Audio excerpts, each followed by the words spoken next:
All right, so we're starting a new mimer in Shir Hashirim. It's the second Shir Hashirim, and it's almost, in a sense, the foil to the first mimer. The first mimer is about Hashem, and it mentions us, but it's really about Hashem. And it's about how maybe we exist in Hashem's vision to a certain extent.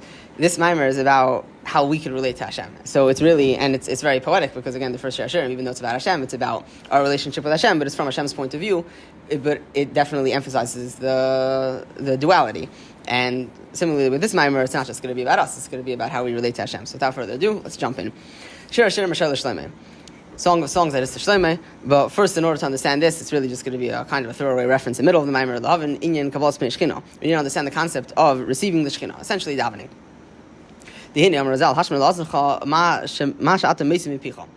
That you need to hear, it needs to be audible to your ear, that which your mouth emits. The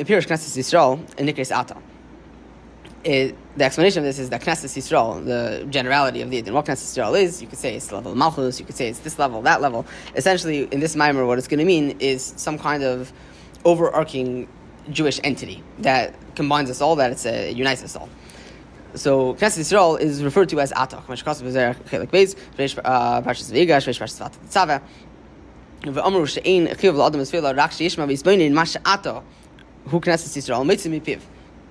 So the concept that the Chachamim are saying, that you need to hear, it needs to be audible, that which Ata is Meisim Mipicha, it's not just what you are taking out of your mouth, it's what Knesset Yisrael emits. So the explanation of that is Pirush Chayusay v'Nishmasay, Yaakov Chel Nachalosay, that is to say, the person's vitality, a person's soul, Yaakov, the rope of his inheritance, that every Yid is tied up above. B'chol Yisrael Echad Me'ur v'Chaverei, every Yid is mixed up with their friend, that is to say that they're intermeshed. Masha Chasal Zeh Nimsa v'Chaverei. So that which one person is missing is found in their friend. And when everyone is combined, everyone has one full stature. We're all one Am Yisrael. One Knesset Yisrael.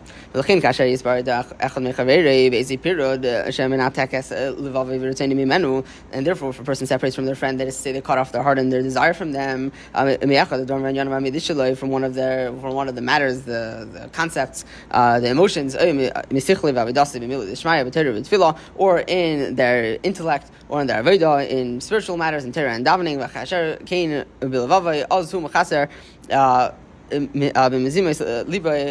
and therefore a person is missing something from their heart. And it turns out that their name is not complete, or that Hashem's name isn't complete. You could say the term general of Knesset Yisrael and how that exactly relates is complicated beyond the scope. And therefore someone that really trembles over the word of Hashem is going to be very careful to not have any kind of separation from another Yid Chas v'Shalom.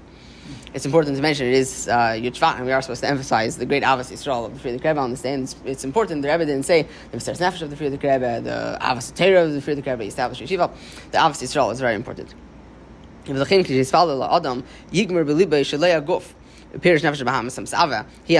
person davens, he should decide in his heart, which is a very interesting lashon. You should decide, which means it's just to say you can really think, "Taka, I am a person. I have an nefesh b'hamis, and I want kach v'kach. I want mevarach hashanim. I even want kav shev gadol. I want Mashiach. Whatever it is, a person should decide that it's not their body or their animal soul that desires. That's davening.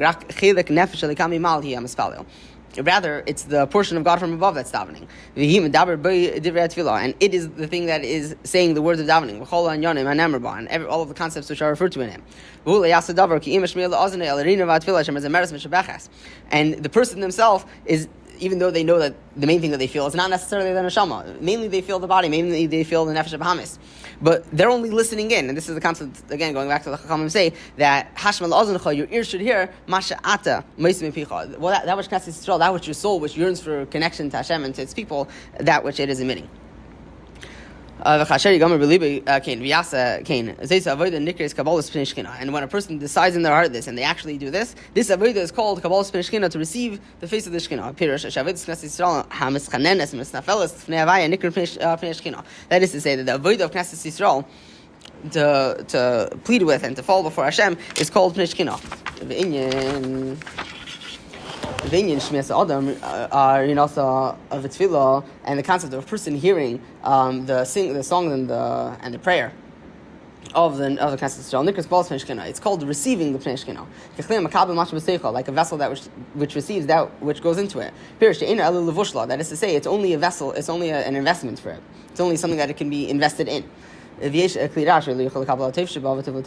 you sometimes have a bad vessel which is not able to hold on to the good, and it spits it out. And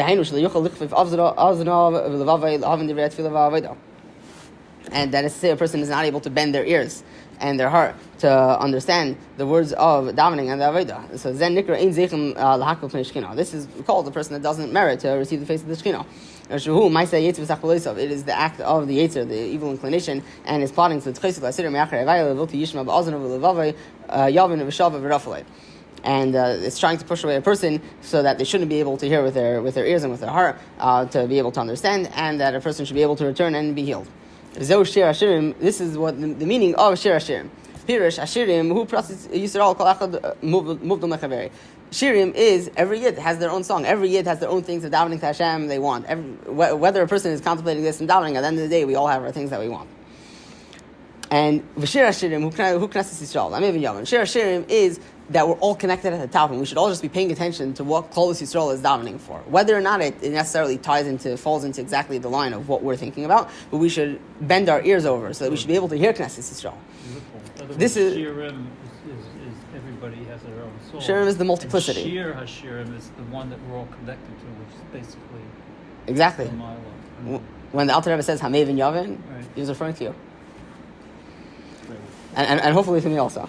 This is what it means when it says that you should sing to his to his holy name. And the seemingly sound understood. Lashon is hallelujah, the language of hallelujah. Lashon nifal, which is it's a language of acting. That is to say, it's sworn, it is eaten. The implication is that with it is drawn the song, the praise. And Adarabah, we're talking about praising Hashem. It should be saying that we should be praising Hashem's name. It's like we say, I don't know, charging into war. So you say charge. You don't say it is charged. His hallelujah. That. So we're asking on the grammar. What does it mean? His hallelujah. We can understand it based on the introductory pasuk to Shemon Esrei. It's from Tehillim Nun Aleph, but it's the introduction to Shemon Esrei. We can understand this pasuk by means of a parable. When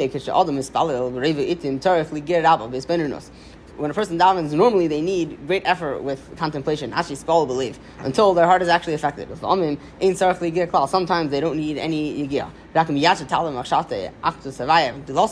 Immediately when it arises in their thought, the unity of Hashem and His greatness,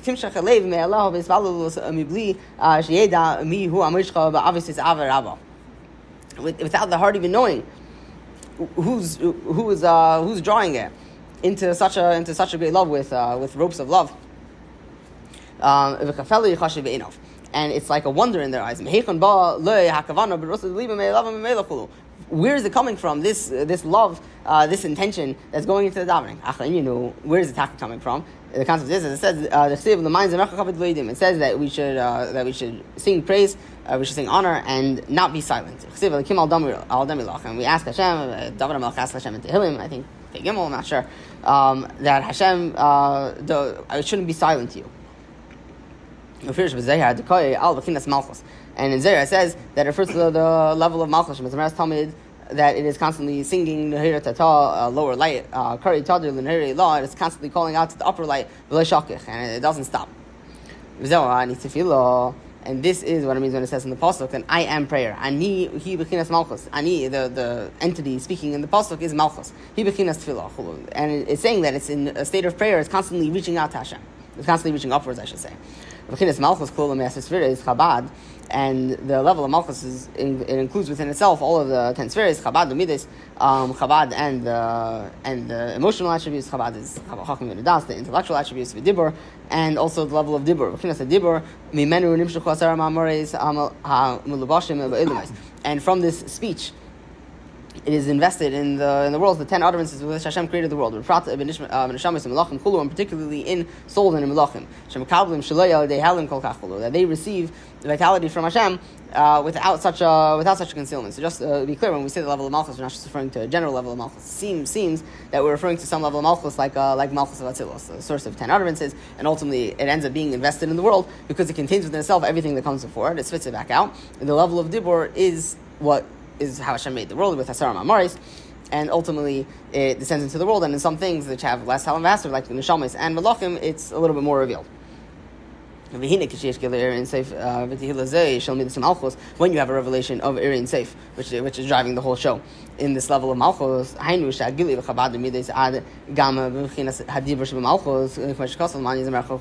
so you have this, sometimes you have a revelation in Malchus that the power of Iri and Seif, it pushes through from Chabad to Midas until ultimately in Dibra, and in Malchus of Atzilus, I'm postulating Malchus of Atzilus. But in Malchus of Atzilus, kind of the inflection point of the entire universe, at that point, it actually reaches and it's able to break through to some extent. The mind's America, that it should be able to sing, Al Dami La Fulu, that it shouldn't be silent. It's like a lower person. When they're davening, when they're davening with love of the heart, and a revelation of the yearning of the heart. And what they're saying is going from the depths of the heart, and there's like embers of fire. And something that's spoken from the heart goes into the heart of the hearer. It's to the point that the other person is also affected from this. This is not the case if what's being spoken is with coldness. So just we're going to wrap this all up now. This is also how we're able to understand what's going on above. The concept of Anis Tefillah. The Bechinas Malchus, Bechinas Chabad, the Midas of Malchus, the level of Malchus, which includes the Chabad and the Midas that are on Malchus, Ad Gam Bechinas Dibur, even the level of Dibur, Shuhu, Bechinas Bechinas ACS, Kayach Apel, Sheminifolim, Nishamis Malachim, which it includes the level of ACS. It is the level of the Dibur is the level of ACS that affects everything in the world. Nishamis Malachim, it's able to shine with godliness, things which go out of the heart, etc. Sometimes it's able to push through until it even shines in the neshamis down here. It's after Malchus of Atzilus. It's in Bial already. That it's able to affect that the heart should be drawn on its own. That the heart should be burning for Hashem without any effort. This is the concept of Avan Yira. Comes up in Tanya. It's going to be coming up a little bit more in the next coming weeks and months. In the concept of love and fear of Hashem, which are drawn from above, in the level of a matana. Sometimes it's not our avodah that drives us to have a love for Hashem. Sometimes, really, the way that avodah is that it takes effort. Sometimes it's just that from Hashem there's a push, and it goes down until such a point that it's it goes down to Malchus, and at that point, Malchus of Atzilus is screaming, and we feel the scream, and we have that feeling for Hashem. Sometimes it happens that we don't that there's not a drawing of Dibra Elyon in a way that it's revealed below. And this is like what it says in the pasuk. I was mute with silence, like a lamb that is silent before its shearers. Sometimes it's also because of the physicality and the materialism. I'm sure there's a better translation for chumrius. It's just not coming to my mind. That the person does not have a proper vessel to receive it. In order to be able to receive this love and fear from above, there needs to be epis, there needs to be something in a person, some kind of love and fear that's actually ignited in their heart. This is the concept that it says in the pasuk, the name of Adonai, the lowest of, I don't want to say lowest about one of Hashem's name, but the level of Malchus is the lowest sphere that is represented in Hashem's names. And Adonai is very related to the worlds of Biyah, as explained in many places in Chassidus. It is the thing that opens the lips of a person that is davening. And my mouth should speak your praises. Loshen Yagid, the language of Yagid is like Hamshacha. It's like drawing water from a high place to a low place. The water goes on its own. I don't know how it necessarily ties into the lashon of Yagid. Well, that's what Alter Rebbe is saying. So it's only that a person causes that there's something that's being drawn out. The water is already up there. The water just needs to flow down. You just need to turn over the bucket. This is also the praise and shavach, another word for praise, that the neshama sings praises. It's not because the neshama understands anything on its own. That the neshama is able to draw something down. The tehillah, we're not saying Hashem sasi tiftach that I should say my tehillah. You say I have tefillah, I have my tefillah. But we're not asking over here that Hashem should give us our tehillah. We're asking that Hashem should give us His tehillah. Maybe it's some malchus. I don't understand that. You could have a concept that I have my own arousal. I have my own praise that I want to sing to Hashem. When we ask Hashem, we say Hashem swasei tiftach v'yagati l'secha.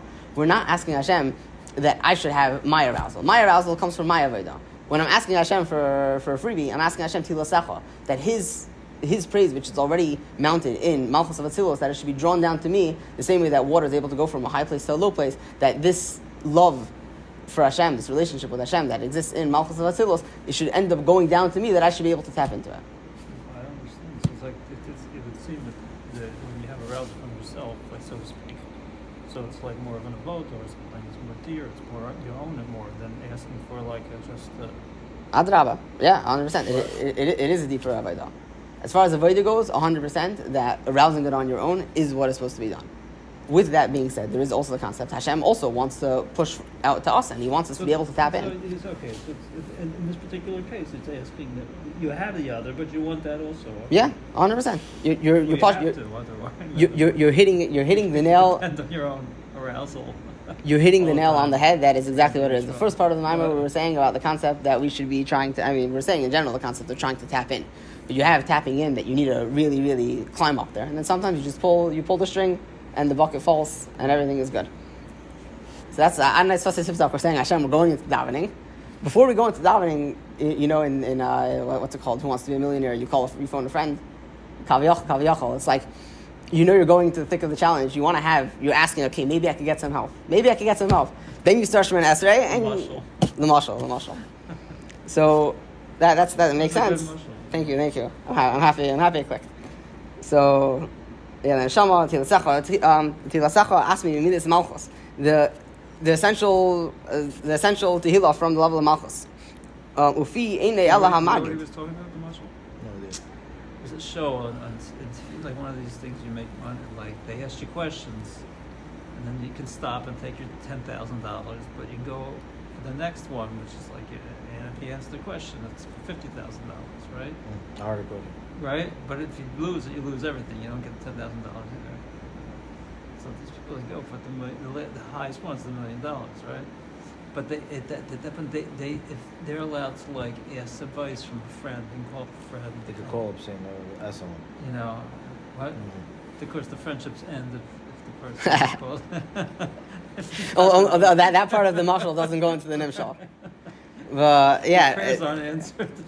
before you go in, you gotta ask, you gotta answer the question, but you want to phone a friend. So we're asking Hashem for something extra. Yeah. The mouth is only something that's able to speak it. It's able to draw it. It's only that which causes it. The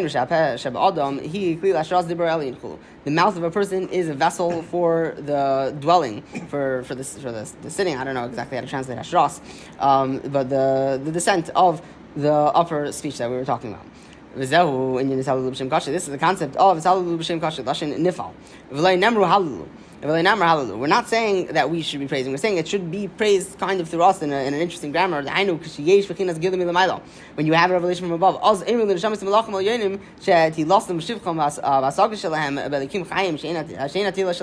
telling the that their praise and their song, with all of their grasping of God, of the living God, that the praise is not theirs. To the point that you can say hallelujah, that they're praising. It's only that it's being drawn to them from above. And their mouths are just repeating this phrase that exists kind of from above regardless. Which is drawn to them from above. This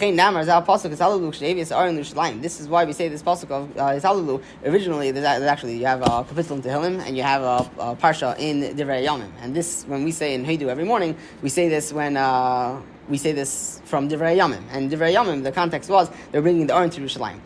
They did give through the revelation of godliness that you had in the Aron. It's the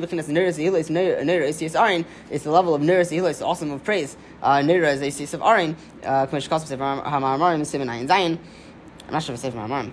Anyhow, and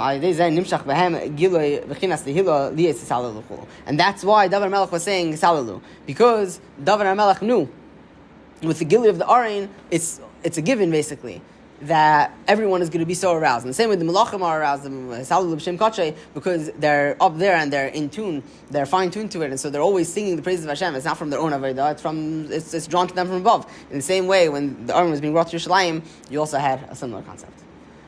It's like you do the 49, then you get the Shar Nun. So it's a similar type of thing. Similar type of thing. But you're actually. What was the original thing you said? Again, I want to make sure I got this right. That's good. The Shir Hashirim, I got the Shirim is every year has their own Shir. So that's this plural. Individual. That's Shir. What's the type exactly? Did it say not here? Of Shir Hashirim. Shir Hashirim. It's the Shir of all the Shir. What is that? There's a uniting point by every Jew. Right. The Knesset Yisrael. I thought, yeah. Every Jew is tied up above by Knesset Yisrael. Right. Shirim is everyone down here. Shir Hashirim is that uniting point everyone gets in touch with. Everyone has the ability to get in touch with by davening.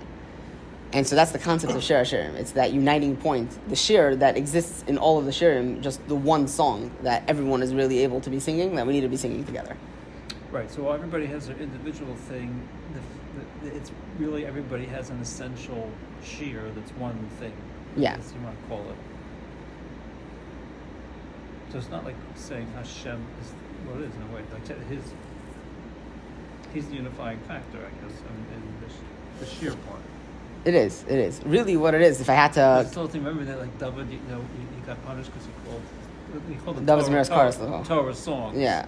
But this is a whole different thing. Shir is higher than Zimra. It says in Sefer HaMenogim, actually, I think. Oh, he called it Zimra. David Zemir's chorus, not to be nitpicky. There's what to be said about it. But I don't know if there would have been a difference, we're not saying here that Hashem is a shiur. It's just that in this whole, just explaining that everyone has the same connection, and that's the shiur. If I had to connect the 2 points of the Maimer, which is essentially that you have everyone should be doing their own avodah and be contemplating that really is their neshama davening versus the idea that we all just get something from Hashem, I would say that it's like this. Malchus Vasilis is the place that we ultimately, the highest really that we could be standing. Right. And when we do our avodah, the optimal way we should be doing our avodah is that we say, even though I'm standing down here and I'm still grub and I still have my thoughts about the Kiddush after davening, but at the end of the day, I want to be in touch with the Shir Hashirim. I want to be in touch with that. I reach up to that point. Right. It could be that point spills down to me. Right. But my avodah is I'm reaching up to that point. Sometimes I can get in touch with that point. In a way, just a recognition that there is that. You know what I mean? First of all, that we're all connected and that there's oneness. And say, like that. Yeah. And that we get what we're given, despite what we do ourselves. So, you can meditate on it. What? The idea of Tehillah Secha as opposed to Tehillosi, almost like we're not playing the role over here. We're just taking Tehillah Secha, David. Is that tying a little bit to almost like being triggered by Ani Mispal Das Atinik? Almost like, I'm not bringing myself into this picture over here. I'm just taking your Tehillah, whatever you're giving me. Or no? I would say, I'm a little bit on the spot over here because I didn't like Dafka think about that in advance. If I had to just give my knee-jerk reaction, I would say that Ani Mispal Al Das Atinik is a little bit more related to the first point than the second point. But it's also... What are we talking about?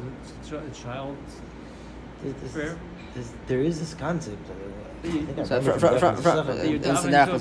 the Rishonim. I'm forgetting where the Rivash, I think. Something like that. It's originally from the Rivash, if when I'm you're not mistaken. learning, it's more like to... It's like if you don't know the proper kavanas, before davening, you have in mind, I need to spell das atinik, like a little child. Right, to a father. Yeah. I would say that it does, to a certain extent, I would say maybe it's even like a unifying point, that on the one hand you're saying I want the davening to go I want it to be with like the right kavanah that I'm nullifying myself in that. On the other hand, it's also that I want to be able to get in touch with that point, however it comes, whether it's that I'm reaching up or that point is coming down to me. I just want to be a das atinik in that level. Beautiful. I would say something like that. All right, shkoyach. Shkoyach.